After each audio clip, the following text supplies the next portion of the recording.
자, 2차 방정식이 모두 음근이 되기 위한, 두 근이 모두 음수가 되기 위한 K값의 범위에 대해서 알아보도록 하겠습니다. 자, 이 단어는 실근의 부호를 특정하는 단어이고요.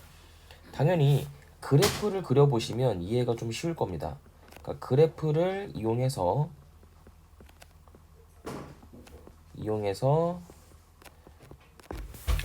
그래프를 이용해서 개수를 우리가 예상할 수 있다는 게 이 문제의 특징이 되겠고, 그럼 그래프를 한번 그려보시면 이 녀석은 x제곱의 개수가 지금 1이잖아, 그지? x제곱의 개수가 1이니까 아래로 볼록이고, 그리고 추계 방정식이 지금 나와 있죠. 왜냐면 추계 방정식이라는 건 항상 얘를 꼭지점의 모양으로 만들었을 때, 그러니까 x 더하기 1의 제곱으로 만들면 x값의 좌표가 마이너스 1을 넣었을 때 요 괄호가 0이 되죠, 그죠?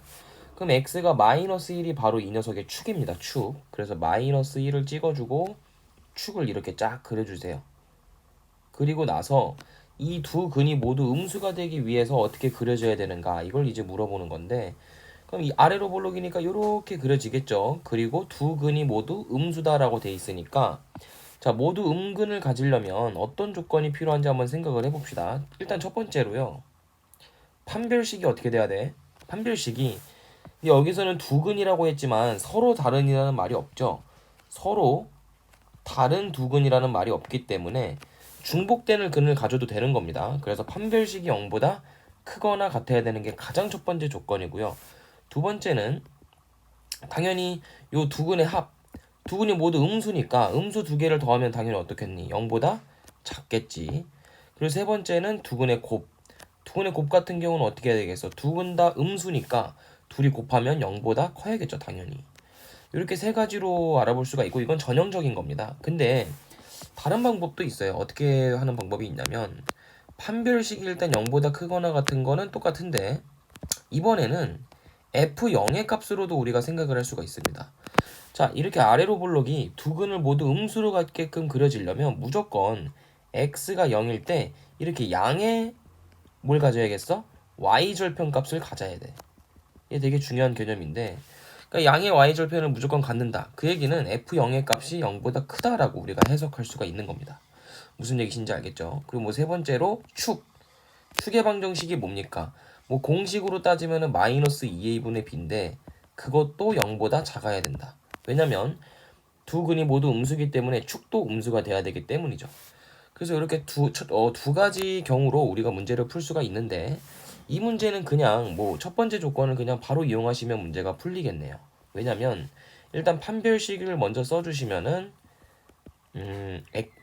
4 마이너스 4k 마이너스 24가 될 것이고, 얘가 0보다 크거나 같다니까 얘는 마이너스 4k가 크거나 같다. 얼마? 20보다 크거나 같다. 그럼 k의 값은 마이너스 5보다 작거나 같다죠. 이게 첫 번째 범위고요. 그리고 두 근의 합은 어차피 0보다 작습니다. 여기는 미지수가 없기 때문에. 그럼 두 번째로 이제 두 근의 곱 알파 곱하기 베타가 0보다 크다. 그럼 얘는 두 근의 곱이 얼마니? k 더하기 6 아니야? 근각계수의 관계에 의해서. 그럼 얘가 0보다 커야 되니까 k는 마이너스 6보다 크다. 그럼 얘네 둘이를 같이 한꺼번에 쓰게 되면 k의 범위는 마이너스 6보다는 크고 마이너스 5보다는 작거나 같다. 이렇게 구할 수가 있겠죠. 그럼 답은 1번이 되겠죠. 다음 552번 문제를 볼 건데, 여기는 미지수가 좀 많아요. 미지수가 좀 많은데 서로 다른 부호의 실근을 갖는데, 이게 무슨 뜻이냐면, 그러니까 예를 들어서 2차 방정식이 이렇게 있으면 서로 다른 그 부호를 갖는다는 얘기는 요 가운데 0이 있다는 얘기 아니야? x 값이. 무슨 얘기인지 알겠어요? 그럼 여기는 플러스 값이고 여기 있는 요 근은 마이너스 값이니까 무조건 서로 다른 두 실근을 가질 수밖에 없는 거지. 무슨 얘기인지 알겠죠? 그럼 요런 문제를 풀 때는 일단 판별식이 0보다 커야 돼요. 왜냐면 무조건 서로 다른 두 실근이잖아, 그지? 그리고 두 번째는 뭘 써야 될까? 두 근의 합이 0보다 큰지 작은지는 몰라, 확실하게. 왜? 얘가 큰지 얘가 큰지 정확하게 모르기 때문에. 하지만 확실하게 알 수 있는 거 있죠. 뭐? 두 근의 곱은 0보다 무조건 작다. 왜냐면 둘의 부호가 다르니까 곱하면 당연히 0보다 작아야겠죠. 요 두 가지 조건을 사용하시면 될 것 같습니다. 그리고 뭐 하나 추가하자면은 F0의 값. 자, 아까 쌤이 0이 이렇게 가운데 있어야 된다 그랬지. 근데 이거 아래로 볼록이기 때문에 x에다 0을 집어넣으면 무조건 그 값은 어때? 여기 있는 요 y 값은 음의 값 아니야? 그지? 그럼 f0은 무조건 0보다 작아야겠네. 요 세 가지 정도를 우리가 확실하게 알 수가 있겠네요. 그럼 일단 첫 번째 조건 판별식을 써보시면은 m-2의 제곱에서 마이너스 4m 플러스 4가 0보다 크다. 그럼 이거 계산하시면 m제곱 마이너스 4m 더하기 4 마이너스 4m 더하기 4 얘가 0보다 커야 되니까 m제곱 마이너스 8m 더하기 8이 0보다 크다 이렇게 쓸 수 있겠죠. 이게 첫 번째 조건이고요. 두 번째 조건 같은 경우는 두근의 곱이 뭔데? m-1이잖아. 얘는 0보다 작아야 된다. 그럼 m의 값은 1보다 작아야 되겠죠. 무슨 얘기신지 알겠죠? 그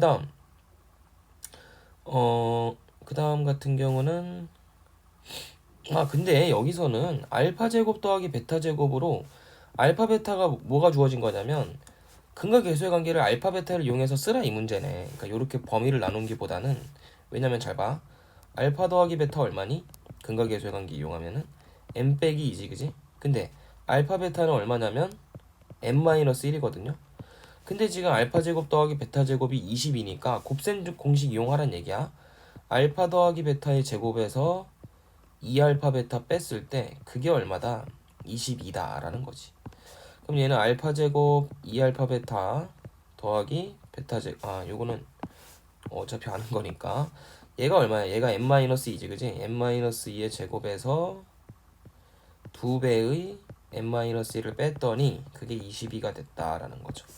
그럼 얘는 m제곱 마이너스 6m 더하기 얼마지? 마이너스 4m이고 플러스 4에다가 더하기 6 그게 22가 돼야 되니까 얘는 계산해 보시면 m제곱 마이너스 6m 마이너스 16이 0이다. 그럼 얘가 28에 16이니까 마이너스 여기 달려서 m 더하기 2 또는 m 마이너스 2 이렇게 되겠죠. 그죠? 이게 아니구나. m 더하기 2 곱하기 m 마이너스 8. 근데 m의 값은 두 개가 나와요. 일단 8하고 마이너스 2가 나오는데 조건을 만족을 시켜야 됩니다. 어떤 조건을 만족시켜야 되냐면 아까 우리가 두근의 곱이 0보다 작다는 요 조건 썼었잖아. 그지? 그럼 m의 값은 무조건 1보다 작아야 되는 거 아니야?